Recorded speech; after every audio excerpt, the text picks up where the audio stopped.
என்ன உண்டு? நான் பெரிய பாக்ஸ் எடுத்துட்டு வந்துட்டேன். ஆமா, இது நம்மளுக்கு வந்து ஃப்ரீயா கொடுத்துருக்காங்க தெரியுமா?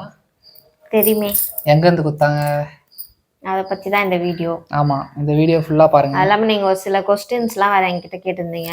டெலிவரி டேட் எப்போ, எத்தனாவது மாதம், எந்த ஹாஸ்பிட்டல் போகிறீங்க, கவர்மெண்ட்லேயே பார்க்குறீங்களா, அந்த மாதிரிலாம் ஒரு சில கொஸ்டின்லாம் ஆமா, கேட்டிருந்தீங்க. நிறைய கொஸ்டின், அது எல்லாமே பதில் சொல்றோம். ஃபர்ஸ்ட் இந்த பெட்டிக்குள்ள என்ன இருக்குன்னு நம்ம பார்க்கலாம். சரியா? இதான் கட் பண்ணு. நீ கட் பண்ணி ஓபன் பண்ணு. ஓகே, கட் பண்ணு. இது எங்க கொடுத்தாங்கன்னு சொல்லு ஃபர்ஸ்ட். அது லாஸ்ட்ல சொல்றேன். எல்லாருக்கும் தெரியும். கவர்மெண்ட் ஹாஸ்பிட்டல்ல கொடுத்தாங்க. இது வந்து எங்களுக்கு வந்து கவர்மெண்ட் ஹாஸ்பிட்டல்ல கொடுப்பாங்க. யாருக்கு தருவாங்கன்னா பிரெக்னெண்டா இருக்கவங்களுக்கு மட்டும் தருவாங்க. மொத்தமா 2 கிட். ஃபர்ஸ்டே ஒன்னு வாங்கிட்டோம், இது ரெண்டாவது.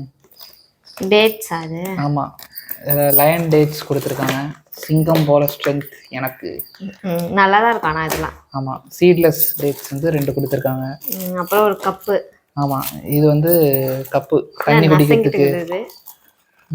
ஐயோ, இந்த டானிக் பார்த்தாலே மயக்கம் வந்துடுது. இது வந்து பிளட் ஏறுறதுக்கு வந்து டானிக் கொடுத்துருக்காங்க. எத்தனை இது கொடுத்துருக்காங்க? இது பாரு 3 கொடுத்துருக்காங்க. ஆமாம், 3 டானிக் கொடுத்துருக்காங்க. 3லாம் குடிக்கவே முடியாது. இதை எப்படிதான் இதை குடிக்க போறணும் தெரியல. எப்பா எப்படி இருக்கும் டானிக்கு? கொஞ்சம் குச்சி வருது. எனக்கு வேணாப்பா, கொஞ்சம் குடி. வேணாம். அதுக்கப்புறம் புரோட்டீன் பவுடர் இருக்காங்க. ஆமா, அப்புறம் இது வந்து புரோட்டீன் பவுடர், நல்லா சத்தா இருக்கிறதுக்காக. சிங்கம் போல ஸ்ட்ரென்த் எனக்கு. அது வந்து சரி சரி. இது வந்து புரோட்டீன். என்ன மாத்திரை தெரியல, அது ஏதோ பூச்சி மாத்திரைன்னு வாங்கல. அதுவா? ஆமா, பூச்சி மாத்திரை ஒன்று கொடுத்துருக்காங்க. அப்புறம் இது வந்து துடைக்கிறதுக்கு துணி. எப்படி இருக்கு பார்க்கலாம். அது இது ஆல்ரெடி நம்மளுக்கு ஒன்று கொடுத்தாங்க. நல்லா சாஃப்டா இருக்கு, ஆனால் ஒயிட் கலர்ல இருக்கு. பாப்பாக்கெல்லாம் வச்சுக்கலாம். சுடு தண்ணி காய வச்சு ஒத்தம் கொடுக்கறதுக்கு கொடுத்துருக்காங்க. அதுதான் கொடுத்துருக்காங்க. அதுக்காக கொடுத்துருக்காங்க தெரியலையே, சும்மா சொல்றேன். அப்புறம் கடைசியா வந்து ஆவின் நெய் ஒன்று கொடுத்துருக்காங்க. நல்லா பெருசா இருக்கு. எவ்வளோ அது? எவ்வளோ அதா? இங்கே போடலப்பா, 500 கிராம். ஆமா, அதெல்லாம் தோசை சுடும் போது நெய்லாம் சாப்பிட்டா நல்லது. அதுக்கப்புறமா இந்த பேக் ஒண்ணு.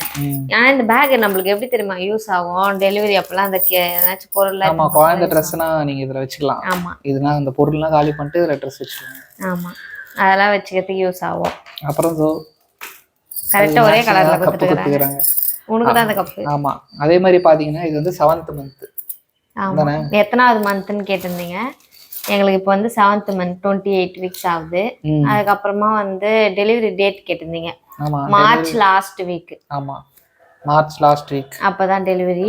நாங்க எப்போ, ஏன்னா எங்களுக்கே கரெக்டா அந்த டேட் நம்ம சொல்ல முடியாதுல்ல எப்போ போறோம்ட்டு. மார்ச் லாஸ்ட் வீக்னு சொல்லியிருக்காங்க. அதுக்கப்புறமா வந்து எங்க செக்அப் போறீங்கன்னு கேட்டிருக்கீங்க. நாங்க வந்து 2 இடத்துலயுமே மாத்தி மாத்தி பாக்குறோம். கவர்மெண்ட்லயும் ஃபுல்லா பாக்குறோம், பிரைவேட்லயும் வந்து ஒன்ஸ் செக்அப் பாத்துக்கிறோம். ரெண்டுமே வீட்டு பக்கத்துலயே தான் அப்படியே பாத்துக்கிறோம். அதே மாதிரி இது நீங்க வாங்கணும்னா நீங்க வந்து கவர்மெண்ட்டை ரெஜிஸ்டர் பண்ணிருக்கணும். அப்பதான் முன்னாடியே நம்ம வந்து 3 மந்த்ஸ்க்குள்ளேயே வந்து ரெஜிஸ்டர் பண்ணிடணுமா. அப்பதான் நம்மளுக்கு வந்து அந்த கிட் ஃப்ரீயெல்லாம் தருவாங்க. அதுக்கப்புறம் மணிலாம் வரும்னு சொன்னாங்க. இது வரைக்கும் ஒன்றும் வரல. வந்தா நாங்க உங்களுக்கு அப்டேட் பண்றோம். அதே மாதிரி சத்து மாவு ஒரு 8 பாக்கெட் கொடுப்பாங்க. பால்வாடியில போயிட்டு வாங்கிக்கலாம் நீங்க ரெஜிஸ்டர் பண்ணிட்டு. 8 பாக்கெட் மாசம் மாசம் கொடுத்துருவாங்க. அது வந்து நல்லா யூஸ் பண்ணுங்க. ஜாலியா தோசை சுட்டு எல்லாம் சாப்பிடுங்க. அடை அந்த மாதிரிலாம் கூட செஞ்சு சாப்பிடலாம். ரத்தம் ஃபாஸ்டா ஏறும்னுவாங்க. அவ்வளவுதான். சரி, பாய்.